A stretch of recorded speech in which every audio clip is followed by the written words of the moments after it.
Praise be Jesus Christ, now and forever. We know that one of the most critical events in the Gospels and the mission entrusted by Christ to the apostles was the question of his identity. This was the reason for his question to them in Caesarea Philippi, "Who do you say that I am?" Peter's response, "You are the Christ, the Son of the living God," is the affirmation of faith in his person, the moment when, even though limited, apprehension becomes comprehension.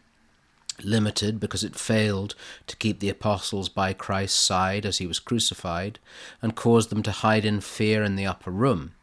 However, it was a moment, a life-changing moment, of personal faith in Christ's identity as the incarnate God, a moment everyone must make to be an adult Christian. The Lord asked the question primarily to elicit that response, but also it revealed for all times and seasons that the identity of Jesus is a cause of confusion. From the very beginning it was so. Herod and his apparatchiks were confused when news of the newborn king of the Jews was brought to them by wise men from the east, who knew more than those who'd spent their lives studying the law and the prophets. The neighbors of Jesus were confused by the actions and words of the son of Joseph, as he was presumed to be. The crowds were confused when Christ solemnly proclaimed that his flesh and blood were to be consumed in order to have life. The supreme authorities, including Pilate, were confused by truth when truth personified stood before them.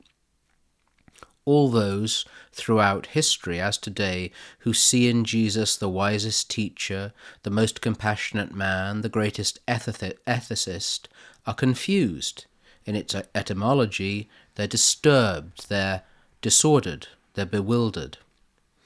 The first quarter of the 21st century is perhaps a time of greater confusion than at almost any time since the gospel was first preached by the first followers of the one who heals and solves all disorder and bewilderment. This age cannot define the difference between a man and a woman. It does not know what marriage is. It can, despite irrefutable medical evidence, claim not to know when human life begins, and in a truly disordered pathology will find it rightful to kill both emerging life in the womb and the sick, elderly, and those the Nazis called unworthy of life. Fundamentally, the confusion of the age is that of autonomy, life without God, and the incomprehension not only of who Christ is, but who and what a human being is. Christ, the center of history, is the recipe for all confusion, the recipe or formula to be received from the original meaning of the word.